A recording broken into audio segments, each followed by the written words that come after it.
Célestia a grandi dans un petit village avec sa mère. Elle était discrète, mais très intelligente et pleine de rêves. Elle vendait du maïs grillé dans un panier fêlé pour aider sa famille.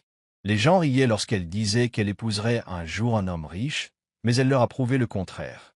Elle a épousé Rod, un homme fier issu d'une famille très riche de Lekoma. Au début, elle pensait que c'était un rêve devenu réalité, mais les choses ont vite changé. Sa mère, Mama Kunto, la méprisait. Ses sœurs se moquaient d'elle. Rod, l'homme qu'elle aimait, commença peu à peu à la maltraiter lui aussi. Un jour, devant toute sa famille, Rod lui demanda de s'agenouiller et de présenter ses excuses à sa mère. Elle fut blessée, mais elle le fit. Personne ne savait que cette même femme silencieuse allait bientôt se lever, d'une manière qui choquerait tout le village. Célestia n'aurait jamais pensé épouser un homme comme Rod. Il était grand, riche, sûr de lui et issu d'une des familles les plus puissantes de Lekoma. Lorsqu'il entra dans son village cet après-midi ensoleillé, vêtu de beaux vêtements et au volant d'une voiture noire rutilante, tout le monde le regarda. Mais c'est Célestia qui le remarqua. Il la qualifia de spéciale, lui dit que ses yeux brûlaient et que son cœur était d'or. Il revint encore et encore, lui apportant des cadeaux, du parfum, des chaussures et même un téléphone. Il lui dit qu'elle était différente, qu'il se fichait de ses origines. Célestia, qui vendait autrefois du maïs grillé, les pieds crevassés et rêvant de grands rêves, tomba amoureuse. Leur mariage fut grandiose, plus que tout ce que son village avait jamais vu. Les gens applaudissaient et pleuraient, fiers que l'un des leurs ait épousé une personne riche. Célestia pensait avoir réussi, elle pensait que l'amour avait triomphé. Mais elle ignorait ce qui l'attendait derrière les grandes portes du manoir Rod. Dès son arrivée dans la maison, les choses ont commencé à changer. Mama Kento, la mère de Rod, la regardait comme une ordure. « Est-ce la fille du village que tu as épousée » demanda-t-elle, assez fort pour que tout le monde l'entende. Les sœurs n'étaient pas plus indulgentes. Elles riaient de la façon dont Célestia parlait, imitaient sa démarche pour se moquer d'elle et se moquer de sa nourriture. Célestia souriait malgré tout. Elle se dit qu'il finirait par s'ouvrir à elle. Mais au lieu de cela, la froideur grandit. Au début, Rod tenta de la défendre. « Laissez-lui du temps » dit-il à sa famille. Elle apprend. Mais peu à peu, ses douces paroles s'estompèrent. Il a cessé de lui sourire comme avant. Quand elle partageait ses pensées, il la traitait de trop locale. Quand elle corrigeait quelqu'un poliment, il lui disait de rester à sa place. Célestia ne comprenait pas. N'était-ce pas le même homme qu'il avait autrefois appelé sa reine? Elle redoubla d'efforts. Elle s'habilla mieux, parla plus doucement et garda le silence devant sa famille. Elle faisait tout pour leur plaire. Mais quoi qu'elle fasse, ce n'était jamais suffisant. Un jour, lors d'une réunion de famille, elle évoqua une idée d'entreprise. Tout le monde se tut. Rod la fixa comme si elle venait de jurer. Plus tard dans la soirée, il la réprimanda. « Tu parles trop pour quelqu'un qui vient de rien. » Ces mots la frappèrent comme une gifle. Elle ne pleura pas. Elle le regarda simplement. Cet homme à qui elle avait donné son cœur. Et quelque chose en elle commença à changer. La Célestia qui était entrée au manoir avec des rêves et de l'amour devenait peu à peu l'ombre d'elle-même. Elle ne parlait plus pendant les repas. Elle évitait le contact visuel. Elle ne souriait que lorsqu'on lui adressait la parole. Sa voix, autrefois pleine de feu et de passion, s'était tue comme la nuit. Mais au fond de son cœur, quelque chose était encore vivant. Une petite flamme, qui attendait, observait, prenait de la force. Célestia savait qu'elle ne pouvait plus continuer comme ça. Mais elle savait aussi que si elle devait se relever, ce ne serait pas dans les larmes, mais par la force. Un pouvoir silencieux, intelligent et inébranlable. Elle n'en avait pas fini. Pas encore. Par un après-midi ensoleillé, Mama Kento organisa une réunion de famille surprise. Elle annonça à tout le monde qu'il s'agissait d'accueillir officiellement Célestia dans la famille Rod. Elle envoya même un chauffeur chercher Célestia, en lui disant « Habille-toi bien, ma chère. Aujourd'hui est pour toi. » Le cœur de Célestia palpitait. Peut-être que les choses étaient enfin en train de changer. Peut-être que Mama Kento était prêt à l'accepter. Elle portait sa plus belle tenue, celle que Rod lui avait achetée pendant leur cours.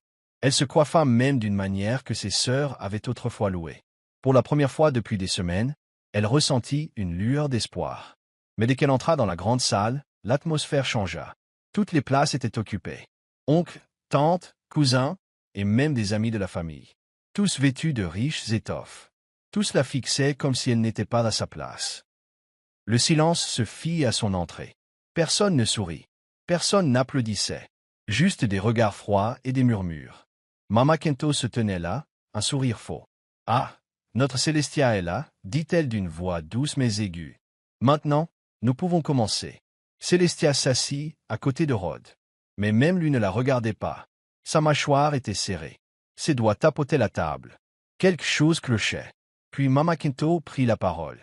Au début, elle fit semblant de louer Célestia. Elle est du village, mais elle a essayé, dit-elle en regardant autour d'elle. Elle apprend. Lentement. Mais elle marqua une pause.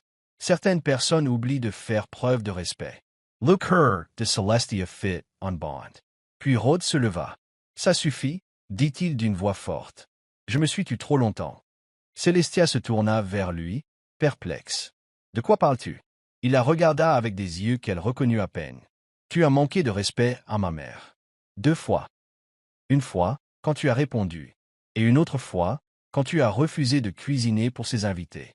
Ce n'est pas vrai, dit doucement Célestia. Je n'étais même pas. Silence, aboya-t-il. Des halètements emplirent la salle. Les yeux de Célestia s'écarquillèrent. Rod, pourquoi fais-tu ça? Rod ne répondit pas. Au lieu de cela, il se tourna vers la foule et dit, dans notre culture, on ne laisse pas passer le manque de respect, peu importe qui. Puis il la regarda droit dans les yeux et lui dit, agenouille-toi et excuse-toi. Celestia essi figia. Ses oreilles bourdonnaient. Sa poitrine se serra. Quoi? Je t'ai dit de t'agenouiller, Célestia. Montre à ma mère que tu sais où tu es. Toute la salle attendait. Certains retenaient leur souffle. D'autres affichaient un sourire narquois. Mama Kento s'adossa à sa chaise, savourant chaque seconde. Les genoux de Célestia tremblaient. Les larmes lui montèrent aux yeux. Ses mains tremblaient tandis qu'elle se laissait lentement tomber au sol. Elle sentait le carrelage froid sous sa peau. Son cœur se brisa en 1000 morceaux lorsqu'elle murmura « Je suis désolé ». Personne n'applaudit. Personne ne tendit la main. Tous regardèrent simplement la fière villageoise, qui avait autrefois de grands rêves, être mise à genoux. Plus tard dans la nuit, elle était assise seule dans sa chambre, les yeux fixés sur son reflet. Ses yeux étaient rouges. Sa fierté était meurtrie. Mais au fond d'eux, un feu brûlait. Ils pensaient l'avoir brisé. Mais ce qu'ils ignoraient, c'est ceci. Célestia n'était pas faible. Elle attendait. Et son silence n'était que le début de quelque chose qu'il n'oublierait jamais. Ce soir-là, après la réunion de famille, Célestia ne pleura pas. Elle ne pouvait pas. Elle était assise dans la salle de bain froide, le dos appuyé contre le mur, à contempler son reflet dans le miroir. Ses yeux étaient rouges et gonflés. Mais il ne restait plus de véritable douleur en elle. Seulement un feu profond et brûlant. Elle se souvint des paroles de sa mère.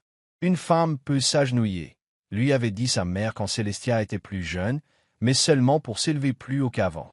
Ces mots résonnèrent dans son esprit, tandis qu'elle fixait la femme dans le miroir. La femme qui venait d'être humiliée devant tout le monde, forcée de s'excuser pour des choses qu'elle n'avait pas faites. La femme qui s'était sentie petite, insignifiante et déplacée. Mais la femme dans le miroir n'était pas brisée. Non, elle était plus forte que jamais. Son cœur ne s'est pas brisé. Il s'est endurci. À cet instant, quelque chose en Célestia s'est produit. Elle avait passé trop d'années à essayer de s'intégrer au monde de la famille Rod, à se faire accepter, à prouver qu'elle lui appartenait. Mais il lui avait prouvé qu'il ne l'accepterait jamais. Il la verrait toujours comme inférieure à eux, malgré tous ses efforts. Ce n'était pas une question d'amour. Ce n'était pas une question de famille. C'était une question de pouvoir. Et il l'avait utilisé contre elle, encore et encore, mais sans plus. Célestia se leva et s'essuya les yeux. Elle n'allait pas partir discrètement. Elle n'allait pas les laisser croire qu'il pourrait la briser, détruire son esprit.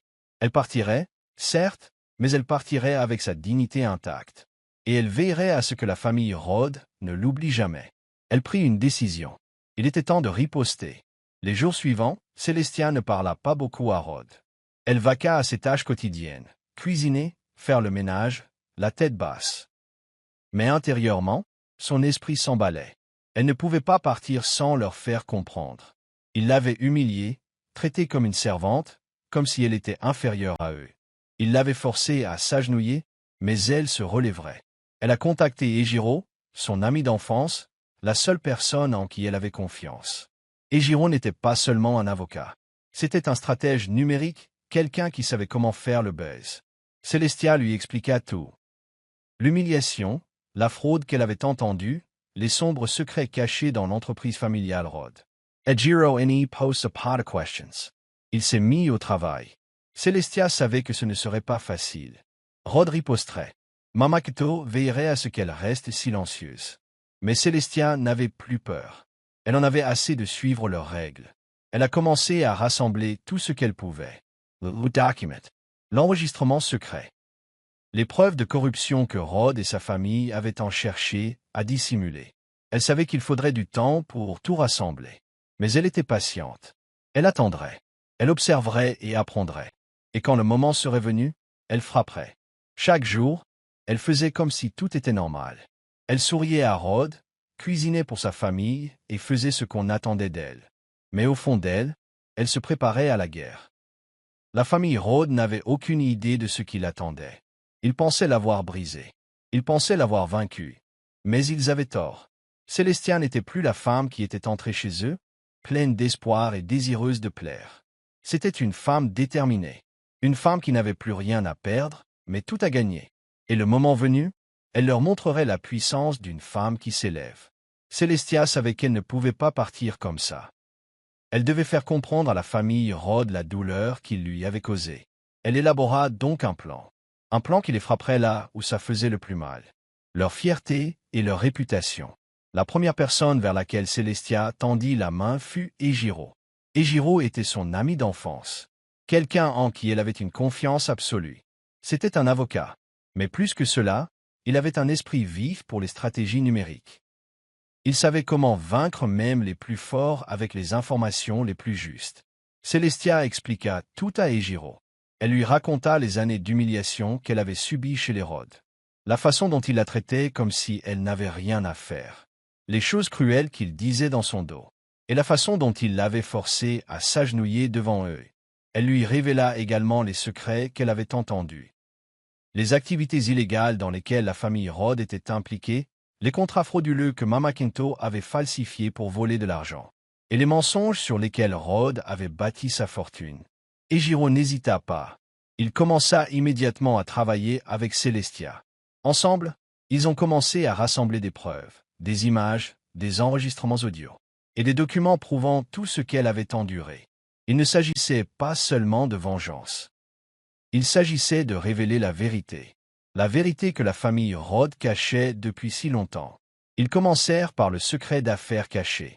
Célestia avait toujours entendu Rod se vanter de l'empire familial. Mais elle réalisait maintenant à quel point tout cela reposait sur des mensonges. La famille Rod avait utilisé des contrats illégaux pour éviter de payer des impôts, voler à leurs associés, et manipuler la loi à leur profit. Mama Kento, la mère de Rod, était le cerveau de nombre de ces transactions douteuses.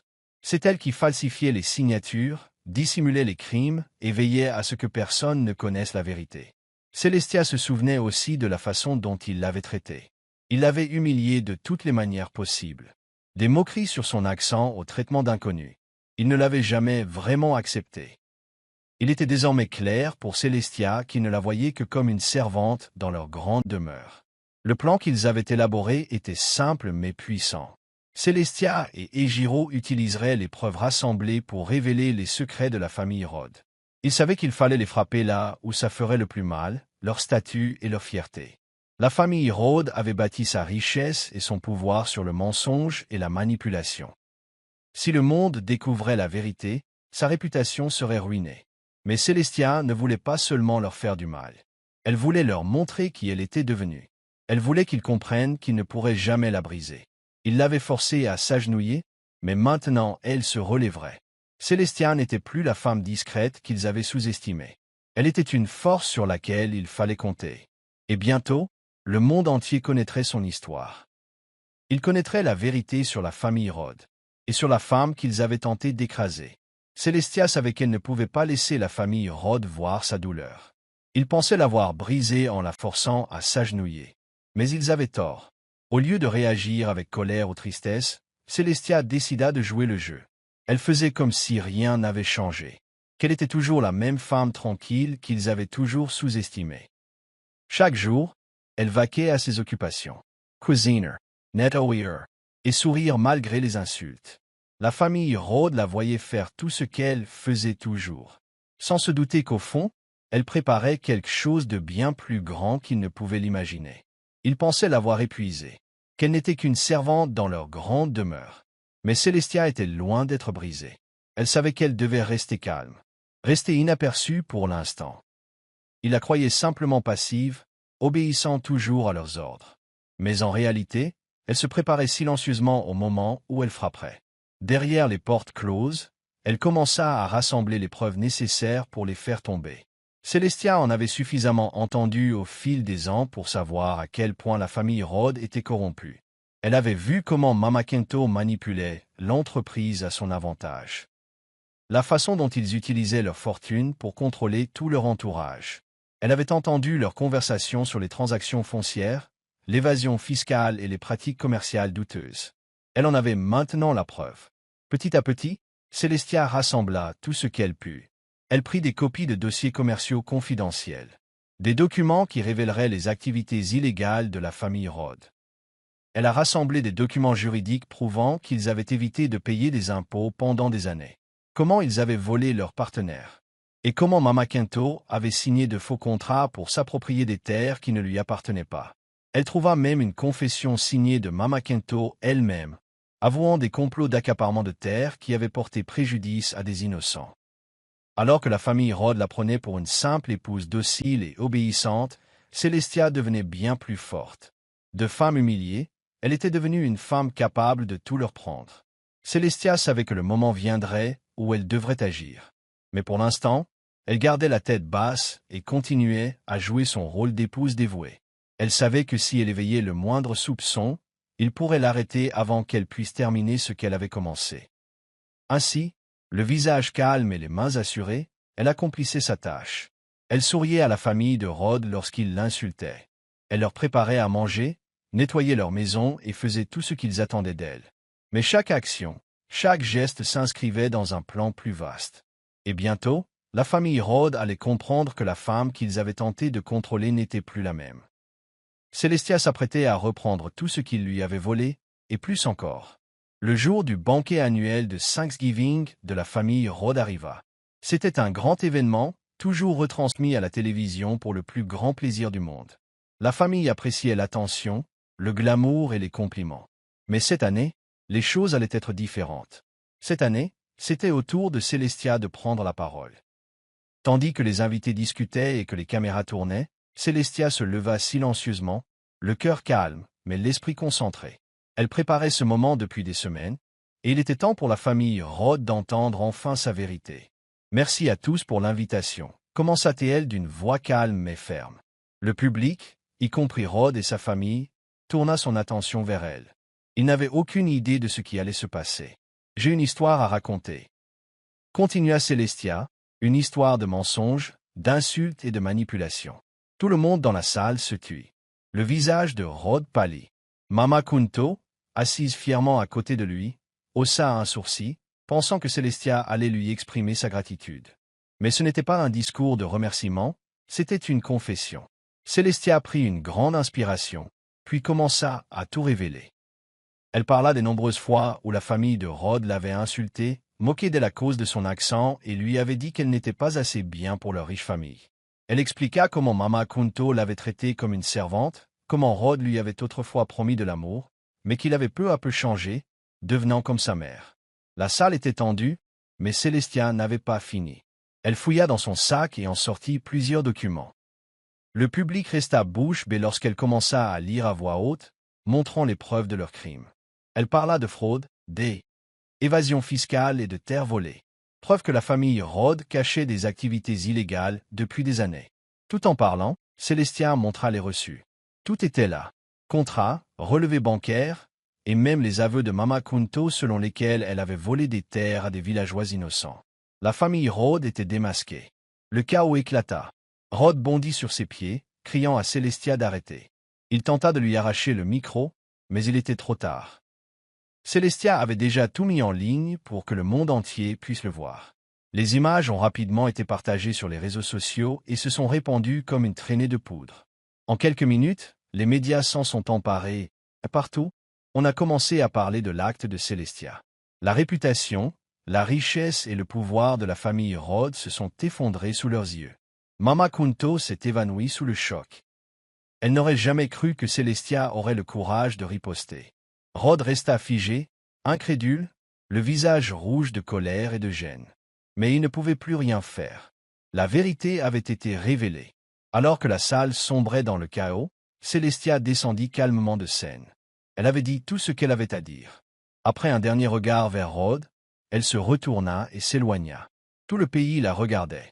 Ce que Celestia venait de faire était biblique. Ce n'était pas seulement un retour. C'était une révolution. En seulement 48 heures, tout ce que Rhodes avait construit s'est effondré. L'empire que lui et sa famille avaient tant travaillé à maintenir n'existait plus.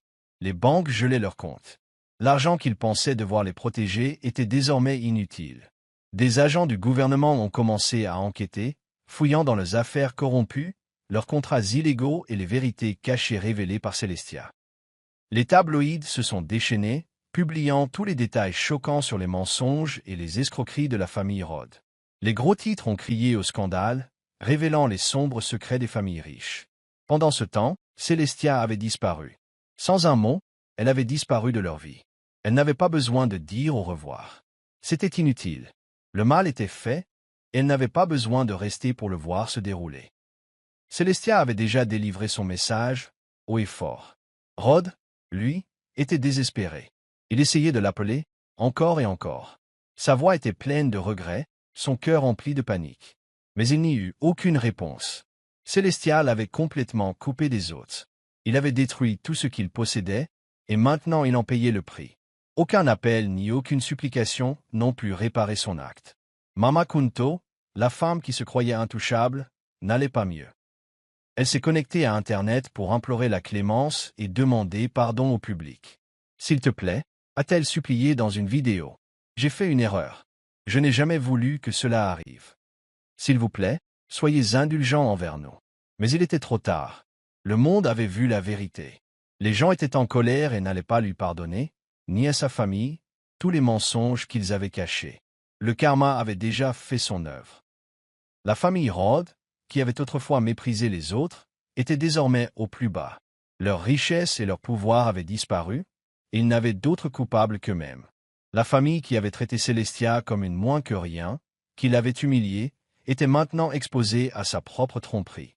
Pour Celestia, la chute de la famille Rhodes était bien plus qu'une douce vengeance.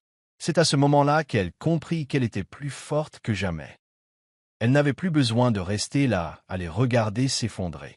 Son silence en disait long. Ils avaient cru pouvoir la briser, la faire s'agenouiller. Mais au lieu de cela, elle s'était relevée, les faisant tomber sans lever le petit doigt. Quant à Rhodes et à sa famille, ils n'avaient que des regrets. Rien que la conscience d'avoir tout perdu de la manière la plus humiliante qui soit.